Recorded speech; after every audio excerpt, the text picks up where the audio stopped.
my job is to negotiate and find you a better rate. Yeah. And win that business. I also think too, people just don't want to negotiate. Like as a person, I'm not a good negotiator. Yeah. It gives me anxiety. Women, like for me and my girlfriends that I speak to, I'm like, I just want the car, or I want the, like, so to have somebody that you trust in that does that for a living. Absolutely. It's in my blood. So I can tell. I'm here for it. Hey, I'm Loz McGlynn, and this is Yeah the Gals, a podcast for the ones doing the juggle. I'll be chatting with women in the thick of it, those taking big leaps, and experts with the insights that we usually type into Google at 2 a.m. If you're winging it like me, you're in the right place, and I am so glad you're here. Let's get into it.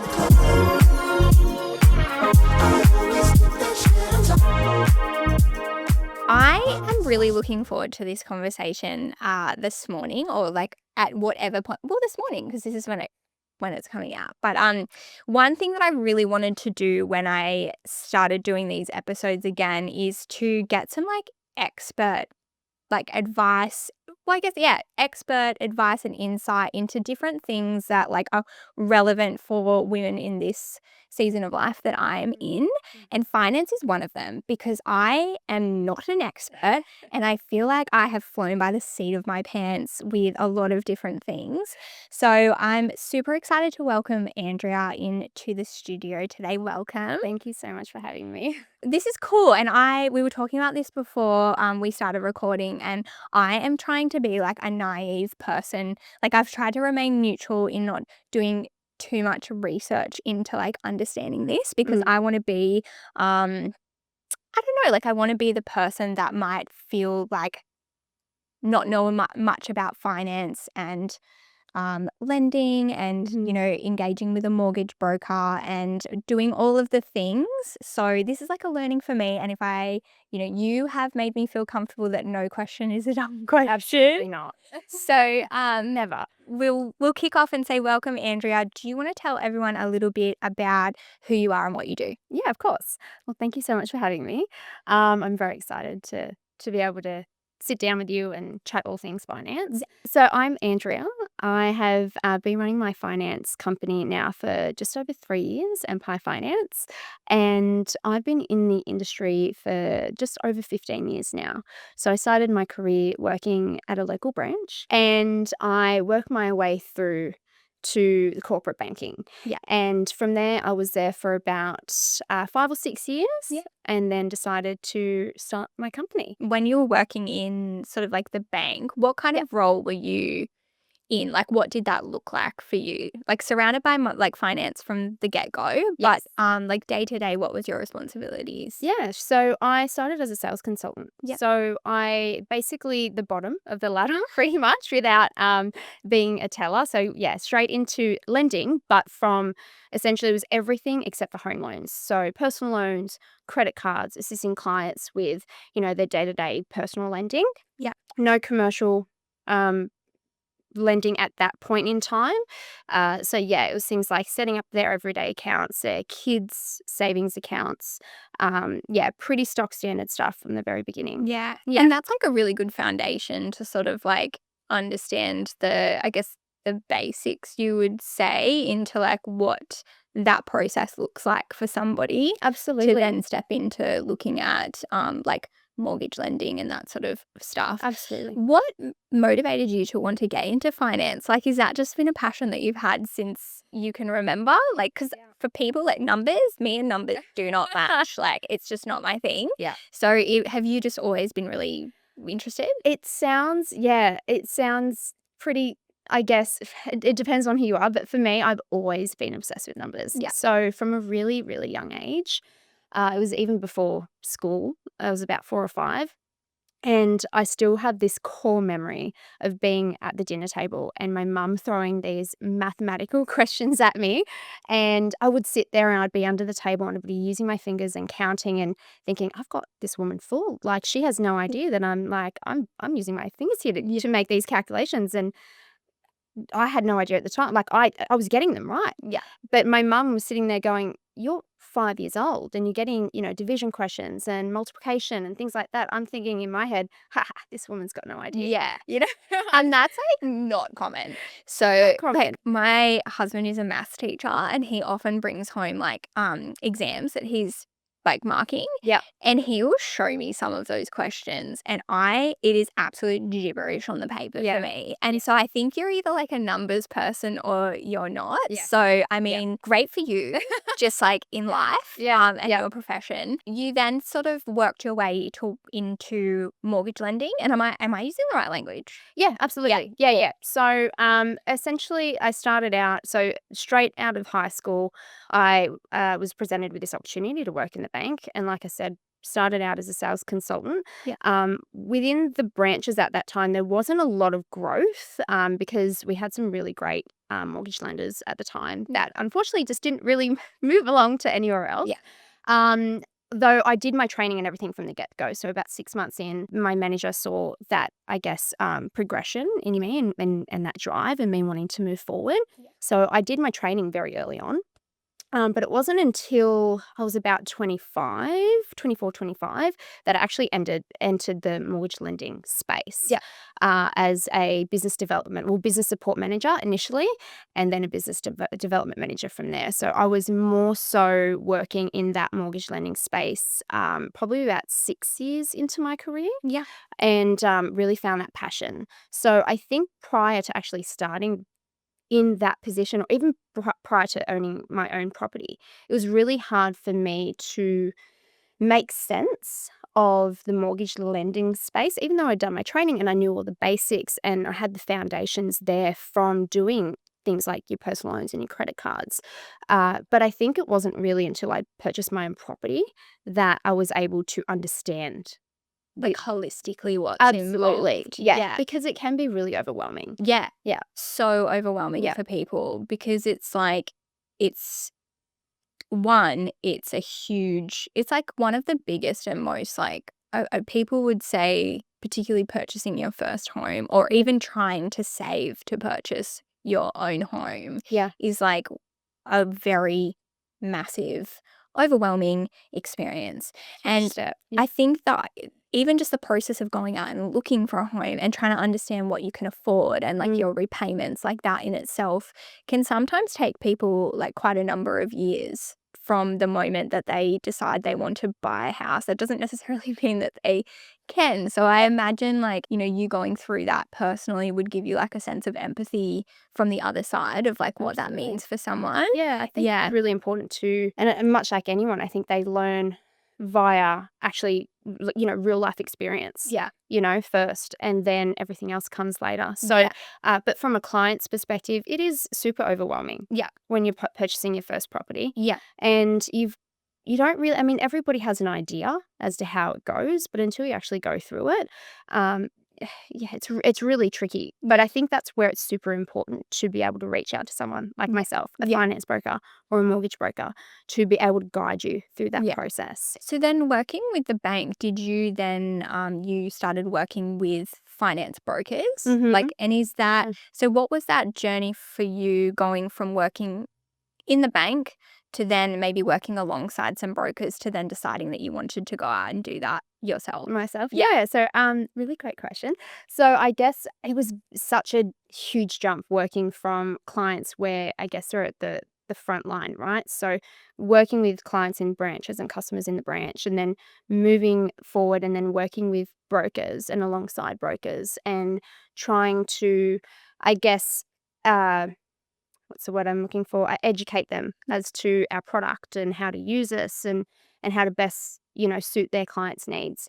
It was definitely something that I had to get used to because I had to remove myself from, I guess, the clients working so closely, like directly with customers, and then working alongside brokers. After working with brokers and educating them, I knew it wasn't until that moment that I started working so closely with them and realizing that this is actually something that I might want to do myself and start my own business someday. So that was always in the forefront of my mind. Yeah.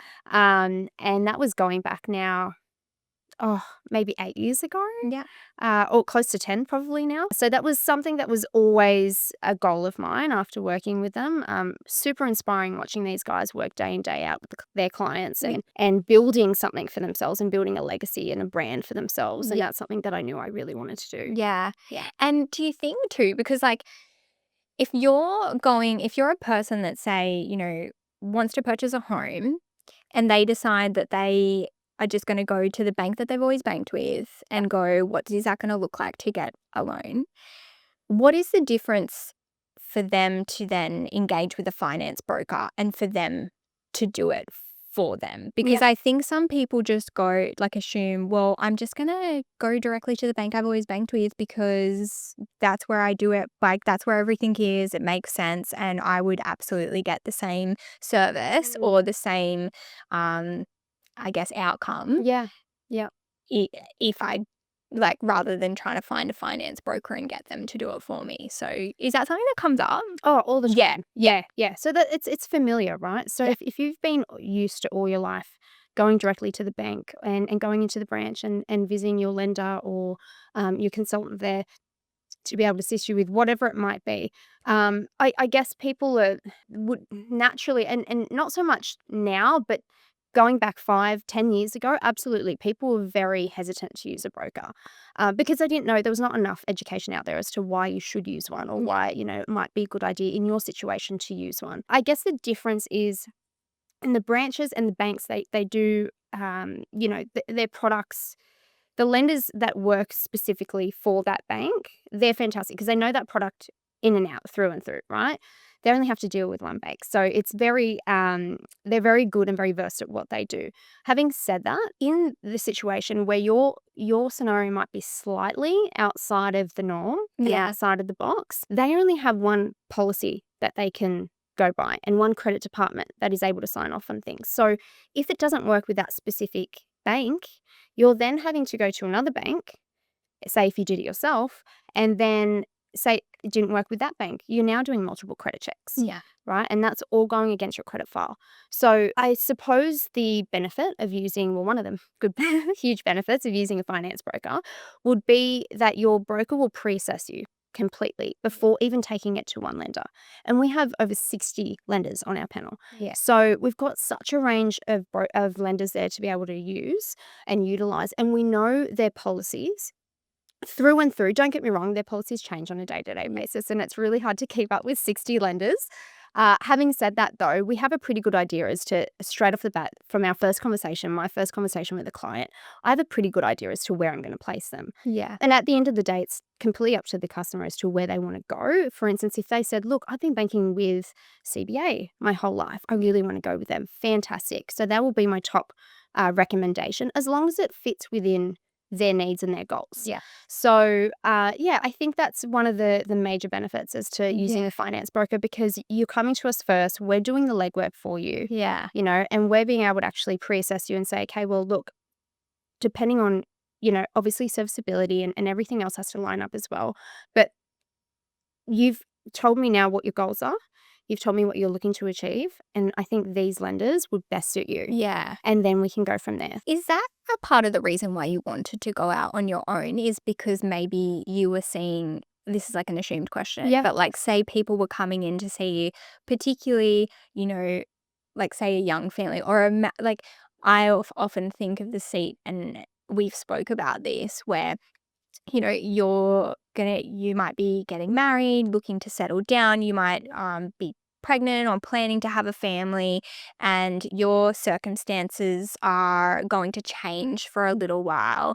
And so you might come to the bank that you've always banked with, but to your point, like the policies don't necessarily fit in that circumstance. Yeah. Were you sort of seeing that happen and then going, oh, well, I can only provide a certain thing based off the policies, and like, was that a motivation for you to want to like, 100%. Yeah, you'd get, and especially when I worked in the broker space in the corporate section of Bank West, I would see, we had great policies, but there's only so much you can do and take it so far. And if at the end of the day, the decision lies with their credit department. If they say no and you push it so far, it's disheartening because you feel like, especially when you're working for that bank, you think, oh God, I know this I know this is a deal every day of the week. I know this is a deal, but unfortunately, it just might not fit within their policy. Which is understandable. Like at the end of the day, like you have to have policies in Yeah, place. yeah. So then to step out and open your own business, like one, like that's a leap in itself because it's like for anybody going out on their own or starting their own business can be super, super daunting. Yeah. But like to your point, that's a lot of policies that you need to get across across multiple banks. Yeah. Was that like what was that process like for you, like the business side and then having to understand up to 60 banks and lenders. Like, wow, that's a bit of a journey. It's overwhelming. Yeah, it's overwhelming initially. Absolutely. Look, I think we're not expected to know all their policies. They change. When I say they change rapidly, I mean they change every other day of the week. So it's really hard to keep up with all of their policies, especially when you're talking 60 lenders. But I think, you've got a pretty good idea. And that initially when starting my own business, going back to your question, there's a lot of training. There's a lot of training involved before even being able to launch the business, right? So you're having to do accreditation with each and every single lender, which takes some time. So I wanted to make sure that I did all that before launching my business. So I was able to do that. It took me about 3 to 4 months to really get my head around like every lender out there. And like I said, it's not something that you're going to remember. It'd be impossible to remember. Yeah. But as long as you've got a pretty good base as to, what their standard policies are, it's, like I said, now I've been doing it now for 3 years and I have a pretty good idea straight away as to where I think the deal is going to be placed. Yeah. And then too, you're probably, there is an element of that lender providing you with the support and tools that you need because it's advantageous for them Absolutely to do that with you. And then I imagine there's a whole, you build trust and rapport with different lenders as well that really help you. What was it like stepping out and going, I'm gonna do this like on my own? What was that process like? So I think for me it was, much like I think everybody else, COVID hit, right? So Oh yeah. yeah. Yeah. And threw everybody out of whack. I was very fortunate, and so was my husband, that we were able to maintain our careers through COVID, which I know wasn't the case for everybody, and especially the property market definitely flourished through COVID. Yeah. I think it was something that we just went, you know what, we have been talking about this for so long. So my husband is in real estate, has been in real estate for 17 years, and one of our goals has always been to open up our own company, but keep it under the same umbrella. I was in finance, he was in property. It just made sense. Yeah. So once COVID hit, I think it was a bit of a wake-up call that life is too short. Yeah. And if now's not the time, then when? Yeah. So we started putting everything in place, and towards the back end of, I'm going to say it was 2021, and that's when we officially launched both the real estate and the finance company in 2022. So it was something that was always, like I said, in the forefront of my mind. I knew at some point I wanted to start my own business, but I think that was probably the biggest drive or something. I guess that just pushed me in the right direction was when COVID hit. That's awesome. And too, having your husband working in real estate, there's obviously a lot of crossovers and A lot of synergies. Yeah. So it makes it really nice and to be able to do that together and then know that you've probably going to kick off and have like a client portfolio quite quickly. Yeah. So do you remember your first client? I do remember my first client. I won't name names. Yeah. But yes, I do. And I think she's quite well known. So I forever will, especially my first few clients. Yeah. I mean, I remember every single one of my clients. And I think people would say, I doubt that very much, but honestly, I really do. I'm really good with faces and I'm really good with names. I even had a bank call me the other day for a client that I worked with 2 years ago. And she said, oh, you probably don't remember. And I straight away, I was like, oh, is it this client? She goes, yeah. I was like, oh, yeah, I know. Yeah. All of my clients are super, super important to me. Yeah. I definitely have a select few or, a couple of handfuls, I would say, that have been with me from the very beginning. Yeah. And who continually come back to see me. And I love that. And Yeah. especially when it's something so, which you wouldn't really expect. But say, for instance, they've come to me for a home loan and they've decided to buy a car and they've already gone out shopping for a car. And we all know what dealerships are like. Generally, they try and get you locked in right there and then, especially with their finance. Yeah. And my first question when a client comes to me is, okay, has a dealership offered you a quote? Have you received a quote? And they go, no, I didn't even bother getting a quote. I knew I have a broker and I want to come back and see you. And I love that. Yeah. I love that so much. So I have so many clients that honestly mean so much to me. Yeah. But yeah, definitely the first few, I don't think that's something that that I'll never be able to forget. Yeah, because it's like, it's one thing you sort of had been doing it for such a long time, but then Yeah. it is a total other thing when you're out Yeah. and it's your business and it's you and it's sort of like your personal brand as well. And you can do it in the way that feels right for you. Yeah. I can imagine that's quite empowering. It is. To your point, like you just mentioned then around like car loans. So people assume, and was one of those people, that a finance broker is only there when you need to buy a house. Mhm. So finance broker, you do a lot more than that. I do. So do you want to talk through what people can go to you for Yeah. and what you have done that people might not understand or assume that that's something that you can help them with? So I guess there's two different types of brokers. So you have your mortgage brokers and then you've got your finance brokers. Yeah. So your mortgage brokers, they are classically trained to do things outside of just mortgages. Yeah. But whether or not that's something they offer, that's another story. So generally, I know that when I went out on my own, one thing, I just didn't want to pigeonhole myself as a mortgage broker. I really wanted to offer like a total service to my clients. Yeah. So one thing, that's why I label myself as a finance broker. That enables me to be able to offer a range of products. So home loans, yes, it's probably predominantly where my clients, I guess, products sit. However, I also offer, car loans, asset finance. So for small businesses that are looking to purchase, it could be equipment, car loans for their business, whatever it might be, but a lot of asset finance as well. Personal loans. Yeah. So just your standard unsecured personal loan or even a car loan. That's something that I assist with. And deposit bonds. That's a curly one that not a lot of people are aware of. They don't understand what they do, but that's something that I can definitely write on their behalf. In addition to that, commercial finance. So I think that's probably the biggest thing that people don't realize that I do. Probably about 90% of my business are self-employed applicants. We live on the Central Coast. Yeah.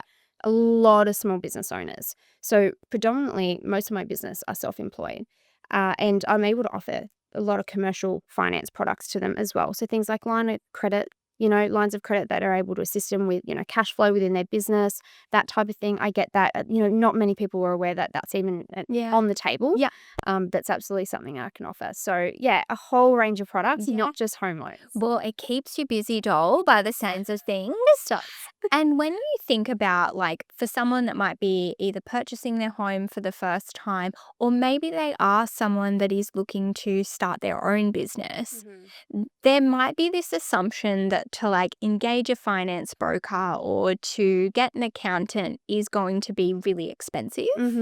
So what does that look like? Because I think you can like debunk a few misconceptions here. Absolutely. Yeah. And honestly, I think that was something that even and being in the industry, I had that, I guess, preconceived notion where I thought, okay, if I engage with a finance broker or a mortgage broker, there's going to be a fee, right? I mean, people don't work for free. Yeah. So that was one thing I think that's probably, and still to this day, I get a lot. Yeah. People ask me what my fee is. So for me personally, and there are some finance brokers and mortgage brokers that will charge an upfront fee. So don't get me wrong. Having said that, I'm not one of them. I purely get paid by the bank. So I invoice the bank, and upon settlement is when I get paid. Yeah. It's definitely super important to put that out there and let clients know that it's not something that you have to pay up front. And depending on the loan as well. So if it's a home loan, yes, we get paid by the lender. If it's a car loan or asset finance, in some cases, the client pays for that, but they don't pay that up front. They pay that onto their loan, and then that's paid off over the course of the loan. Yeah. So super important to know that, it's definitely not an upfront fee. Yeah. And my service is completely free to clients. And like I said, I get paid by the banks. Yeah. And like, I guess from say you were talking about the car loan and there might be a little fee that's put on the back of that and paid off. Yep. I've had this in my own experience. It has ended up being more advantageous to engage a finance broker because it's just like been more beneficial. So that's Yeah. like another thing, even though there might be a fee, it has actually been a better decision because again, like you have the knowledge, the tools, and you have the ability to find the loan, like the lender that's going to work for that individual. Absolutely. So that's really good to know. I don't think a lot of people, maybe people that have bought a house in the past might know that, but in the space of a home loan, but perhaps not in the space of like getting a loan to start a small business or purchase a car. Yeah, so that's absolutely. really cool. And I think you'll find, sorry, just on that, it doesn't matter where you go. So whether it's a finance broker, you deal directly with a dealership or even directly with a bank, there will be some service fee that's incorporated into their quote. Yeah. So you will still pay a fee, but it's our job to find you the best rate and get you the best repayment, irrespective of our fee. Yeah. So our fee's incorporated already into the repayments that we quote. Yeah. So my job is to negotiate and find you a better rate. Yeah. And win that business. I also think too, people just don't want to negotiate. Like as a person, I'm not a good negotiator. Yeah. It gives me anxiety. But I still want the best deal. I just don't want to have to go back and forth and feel this sense of like argy-bargy with anybody.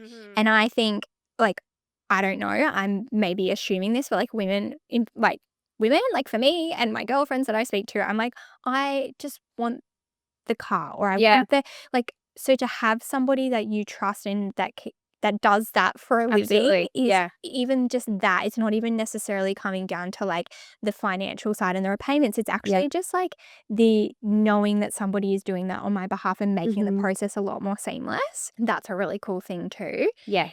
It's in my blood. Yeah. So I can tell I'm here it's in for my blood. Yeah. I'm Greek. I don't know if you're able to tell that. But for me, super passionate about, like, I love negotiating. Yeah. Take me to a dealership any day. I love when we buy cars because I'm like, nope, I'm getting them down on price. Yes. So for me, I love that. Yeah. And I love being able to get the best outcome for my clients. And when I can do that, it's such a thrill. It sounds a little nerdy, but it's such a thrill for me. And I love being able to do that. Yeah.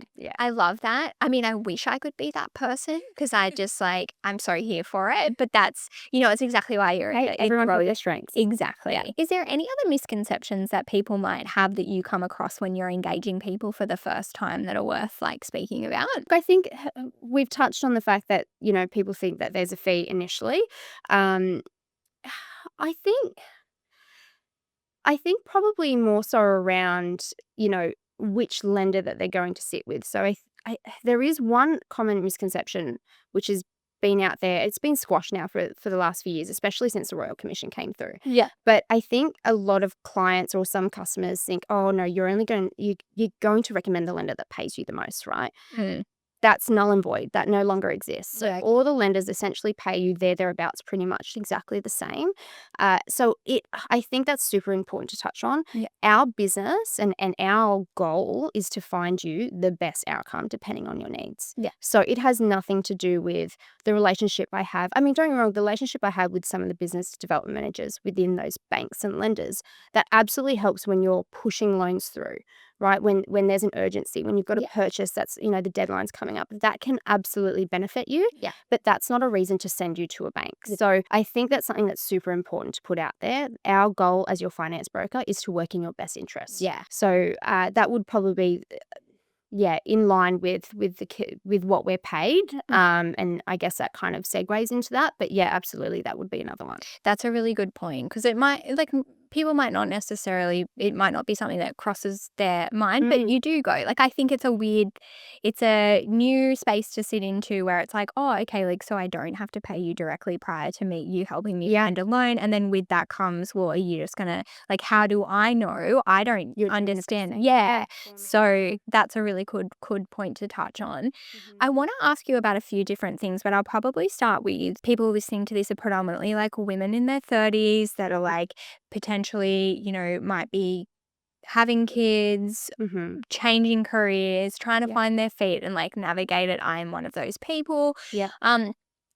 Tell me about what that process looks like for families who might be trying to buy a house in the midst of maternity leave, babies, like The pregnancy, chaos. the chaos. Yeah. Because my assumption was that you cannot apply for any kind of loan or support, like even mortgage repayments and that sort of stuff, what that can look like when you are pregnant on maternity leave, or, potentially looking to switch roles to fit, your season of life, Absolutely. as that does change when you have kids. Yeah. So, yeah, do Yeah. you want to talk through that a little bit? Absolutely. I think, firstly, before anything happens, or when you have an idea, or when you're thinking, okay, this is something that could potentially change the course of my life in any which way, whether that's going to be a negative impact or a positive impact, I think it's very important to touch base with your broker ahead of time and your accountant as well, and get an idea as to, okay, if I do this next step, how's that going to impact me financially? So I think it's really good to know what your plans are over the next 5 years. Yeah. So if you're thinking, okay, I'm going to be having kids, but in that time, I'm probably going to be buying either my first house or another house or an investment property. So with that, I think take that plan to your broker and say, this is what I'm thinking of doing. And you know what? Life is never planned.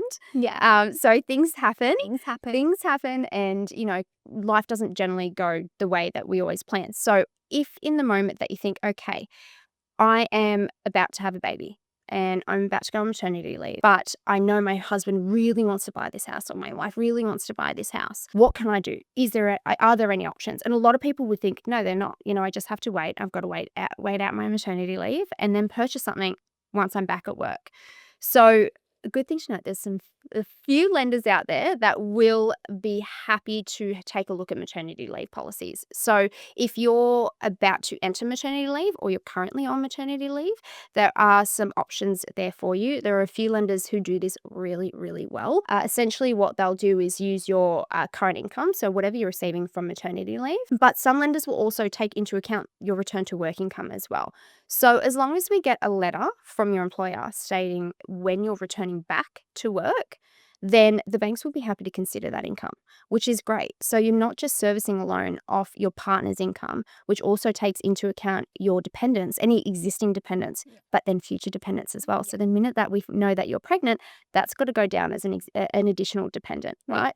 So that affects your serviceability. So if we know that there's income there, maternity leave income, parental leave income, we might be able to use it, and that can get you across the line. So I think that's very important to know. So A lot of to people know. aren't aware of it. Yeah. And the other thing too is like, if circumstances change, and I know a few of my girlfriends where this has happened, where you might have a job and you've like got security when you go back, but you have babies, and then you decide like, I actually want to switch gears, and like, I don't want to go back to work as soon as I thought, or I am going to change roles, or people have like this whole shift of identity. Some people go, I'm going to start my own business. I reckon myself and my girlfriend, when we had both like my second daughter, we were at lunch and we're like, what's a side hustle we can start in the garage where we don't have to go back to our full-time jobs? Yeah. And so if that happens, but people obviously in the back of their mind are like, mortgage repayments, are there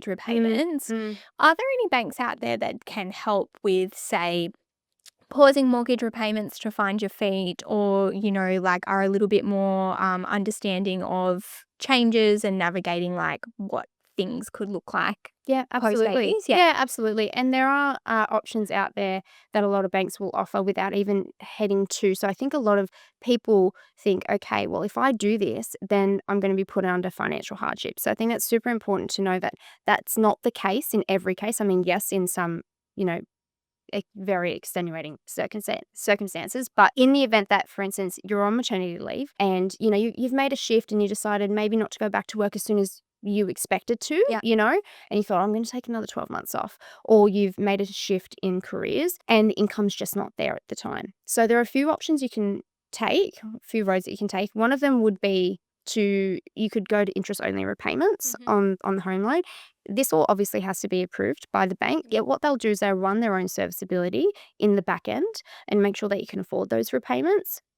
Because what happens with interest only is once you've come off interest only, you then have to make up the principal in that time, right? So if you take a year interest only, you have to make up paying off the principal of the home loan within that year. So they need to make sure that you can afford to do that after the 12 months is finished. I didn't know that. So that's really good to know. Yeah. So you've got, a standard loan term you've got is 30 years, right? So if you're taking 1 year interest only, then you have to pay the principal off over 29 years rather than the 30 years because you're only paying the interest off in the first year.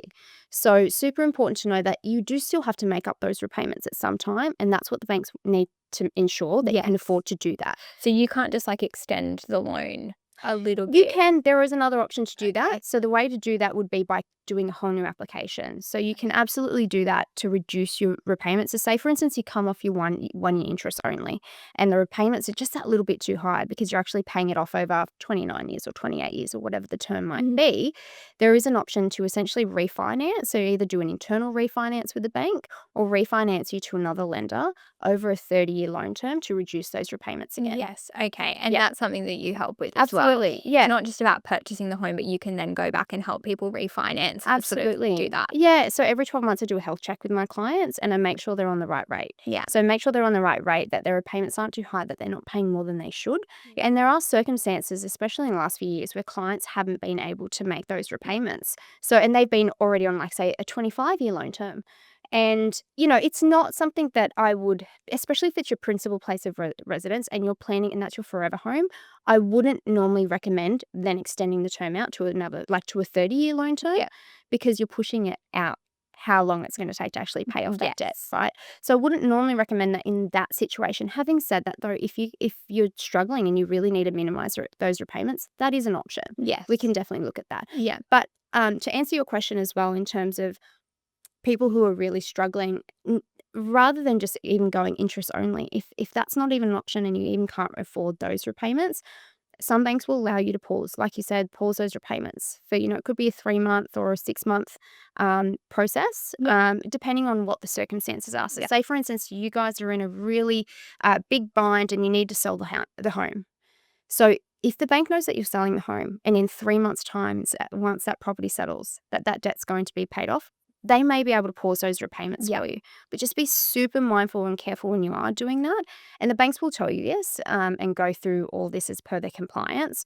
If you are going to do that and take that option, then that might stop you from doing any further lending for a further 12 months. Yes. So just be mindful of that. However, there are options there. Yeah. So never feel like I am at rock bottom. I had no idea what to do. Yeah. Reach out to your broker or direct to the lender.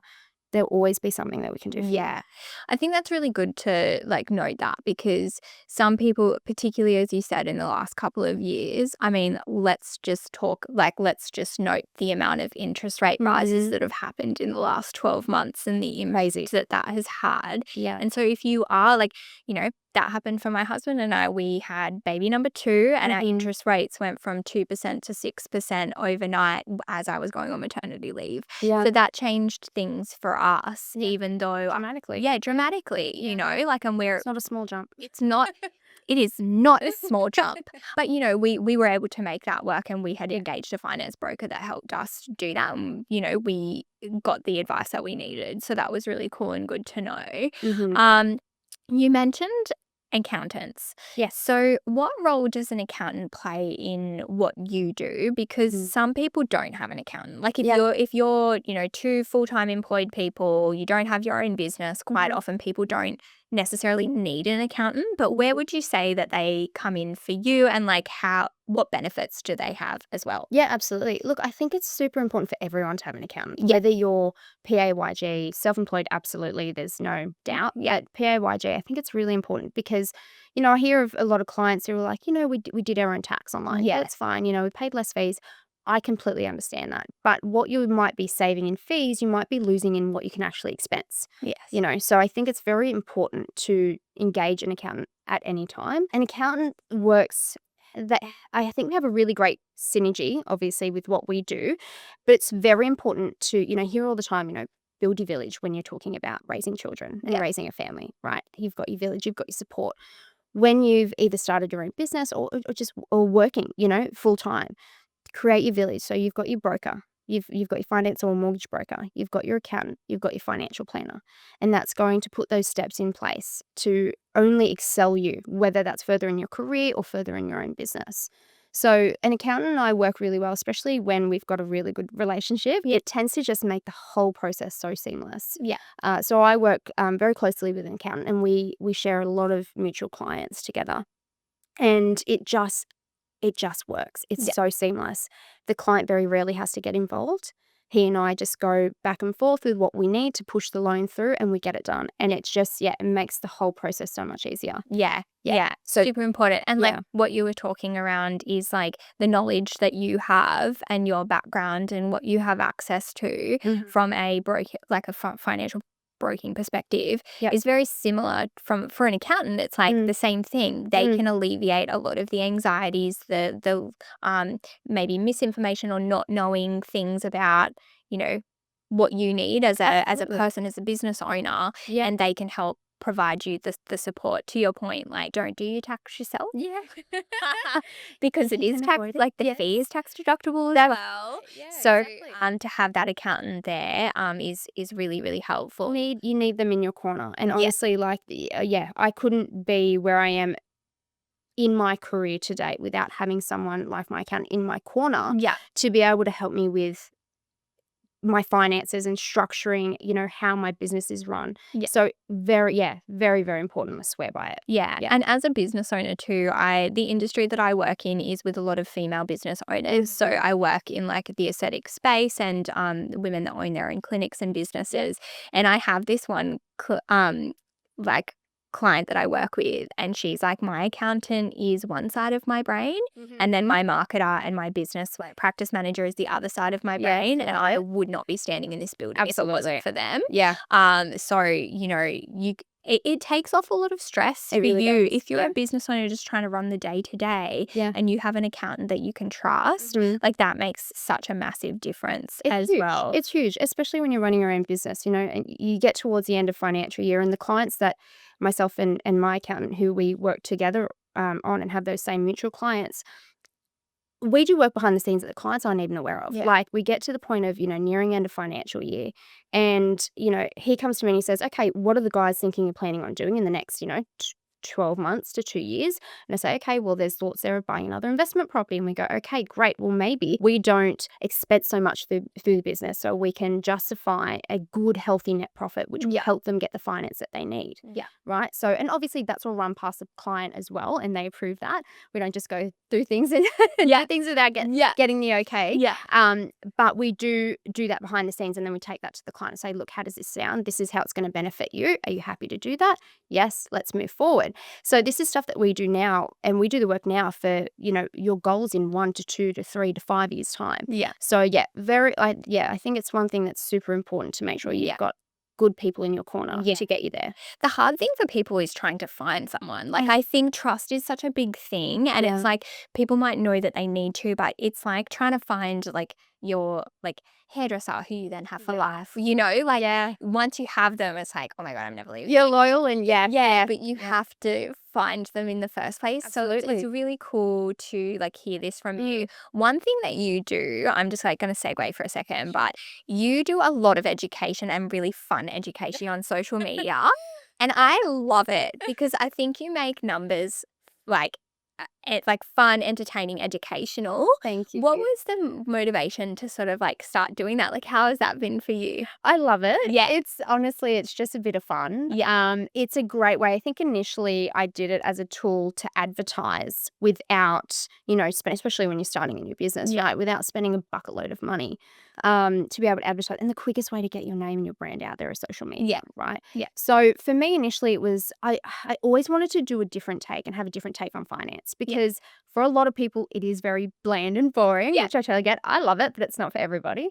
So for me, I just wanted to do something a bit fun, do some fun, quirky videos, but incorporate it into a way that I can also educate my clients.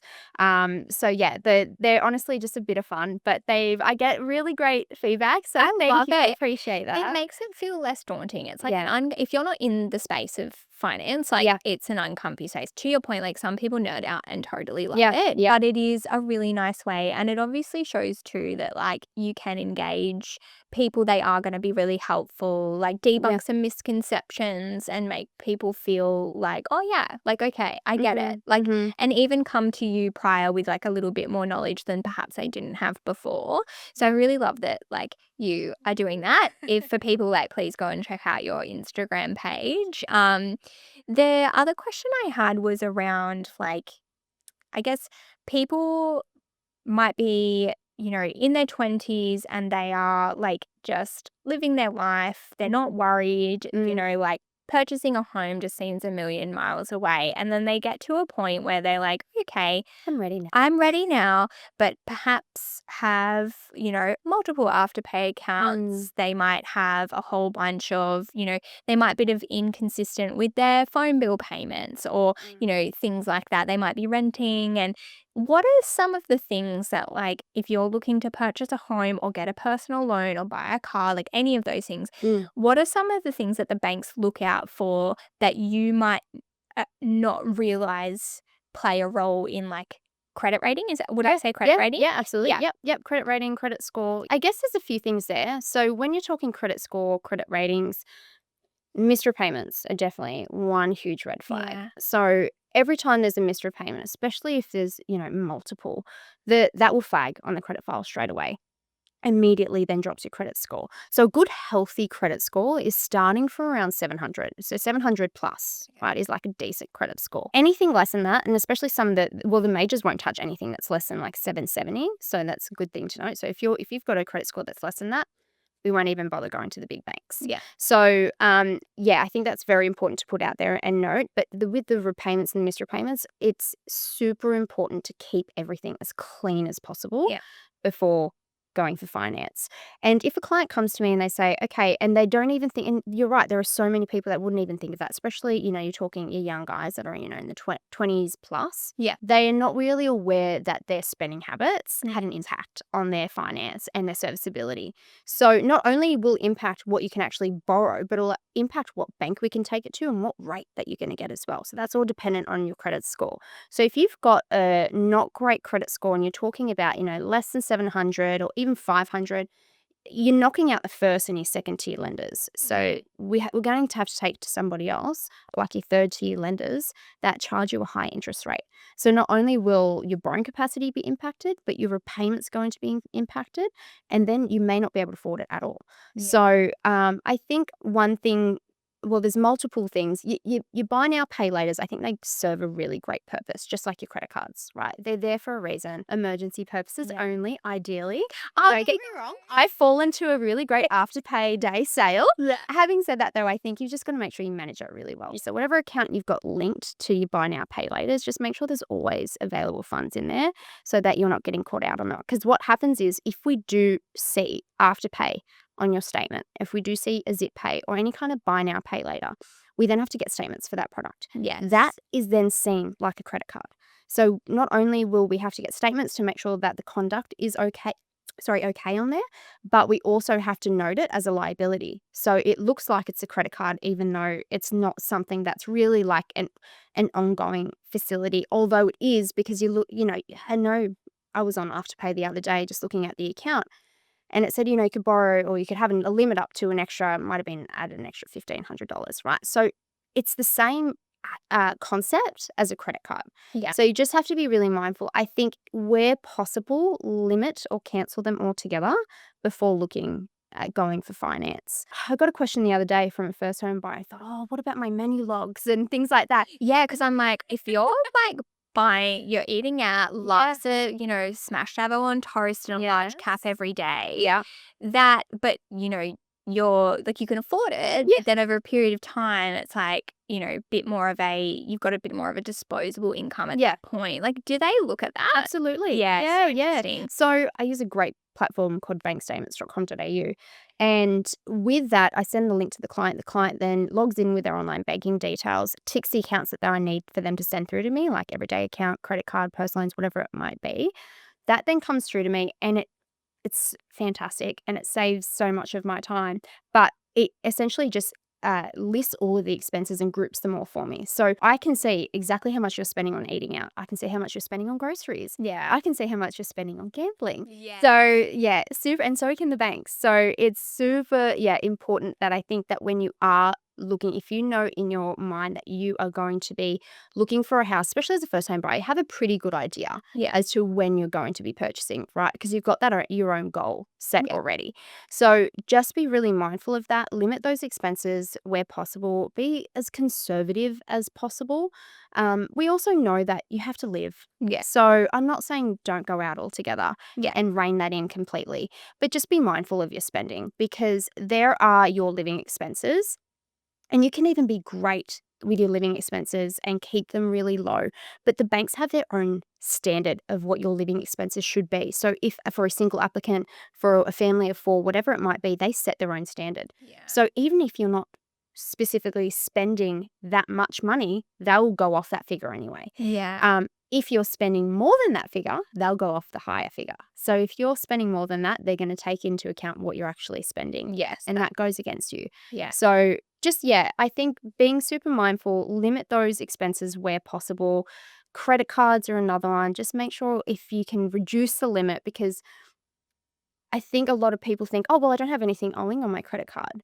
And you go, well, that's great, but the banks don't take into account what your balance is. They take into account what the limit is. So if you have a $10,000 limit, they'll take that into account because you can access that $10,000 at any given time. I didn't know that. That's actually really insightful. none of you are aware of that. So it's, I think limit those credit cards. Yeah. Reduce the limit. I'm not saying get rid of it altogether, because like I said, they can serve a really great purpose. Yeah.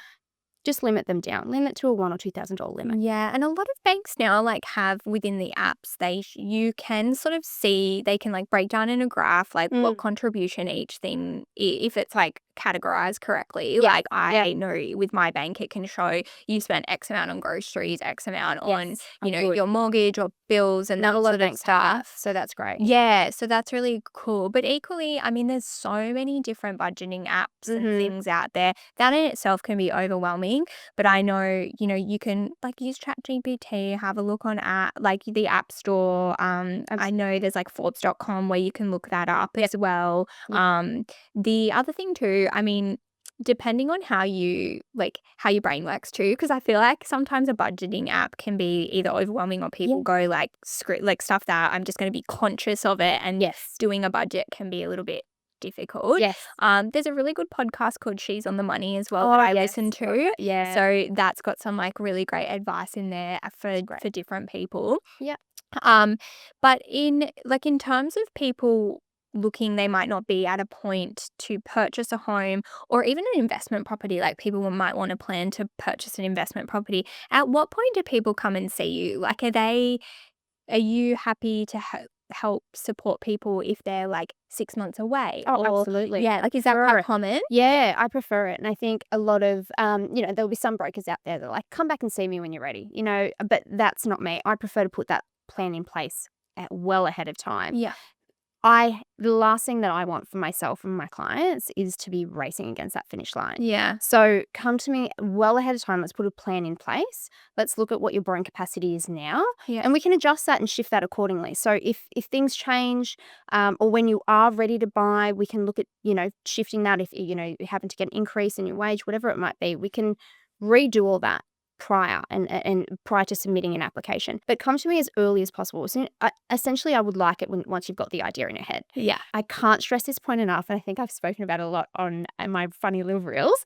But putting a pre-approval in place is so, I think it's a non-negotiable. Yeah. So before you're looking at buying property, doesn't matter what it is, specifically for first home buyers, I think it's very important, but for everybody as well. Put a pre-approval in place first, then go look for a property. Yeah. Because there's nothing worse when you call your broker on a Monday morning and you say, hey, I've purchased a property over the weekend. I need you. I need you. Yeah, I don't have the money yet. So can we get this going? It depends on what your borrowing capacity is, right? So everyone's got to work really hard to try and get that together. And it's a race, and it's not fun for anybody. So if you can do that well ahead of time, I much prefer it. Come to see me first. Let's put a plan in place.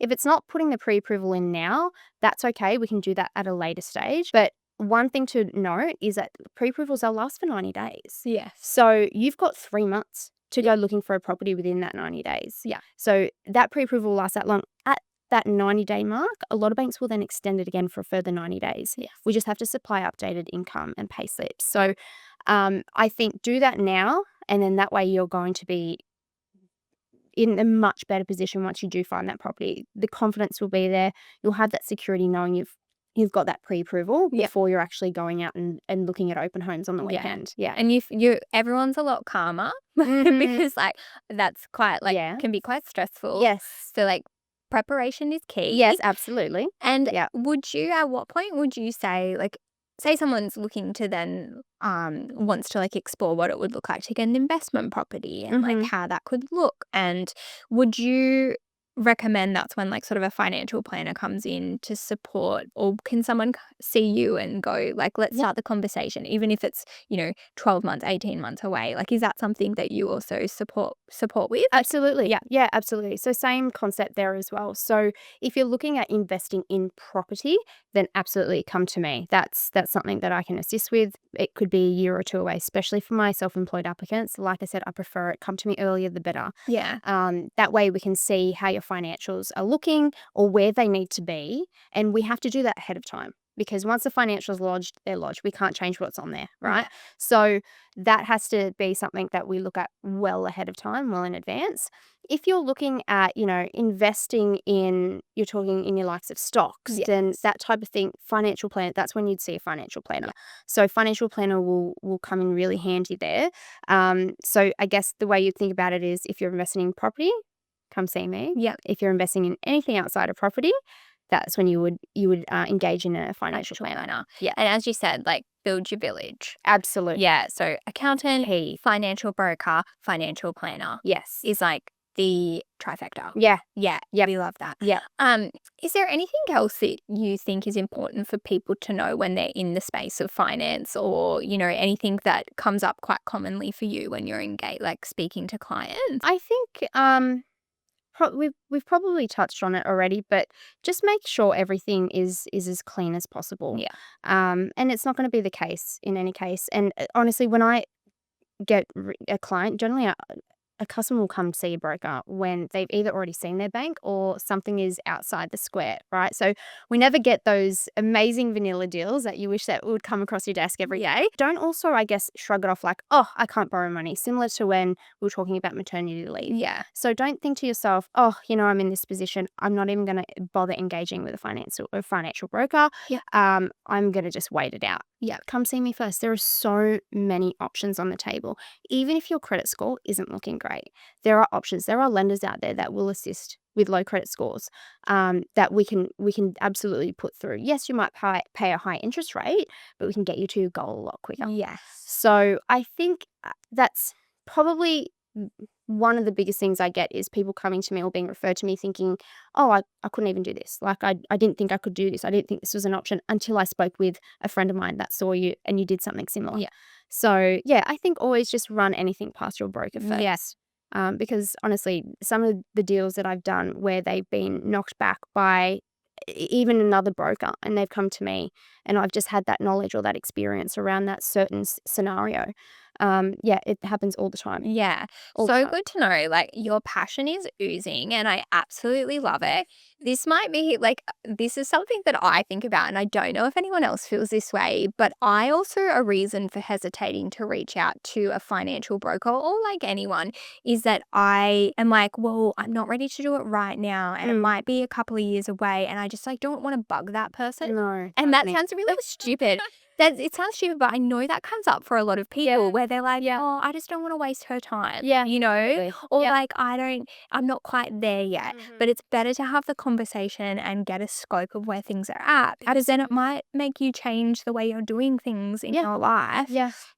That can then set you up and get you in that direction. So, like, if in doubt, reach out to Andrea. 100%. And honestly, like, I have so many instances where clients will come to me for a specific thing, similar to what you said just now, where they think that's what they need or they want, but then after having a conversation, they go, oh, hold on a minute. No, actually, that might work. Yeah. And I'll do that sooner. So instead of maybe, purchasing an investment property right now, maybe that's not the best thing for me to do right now. Let's look at refinancing and cleaning everything up and consolidating some debt first. And then we can look at doing that as well down the track.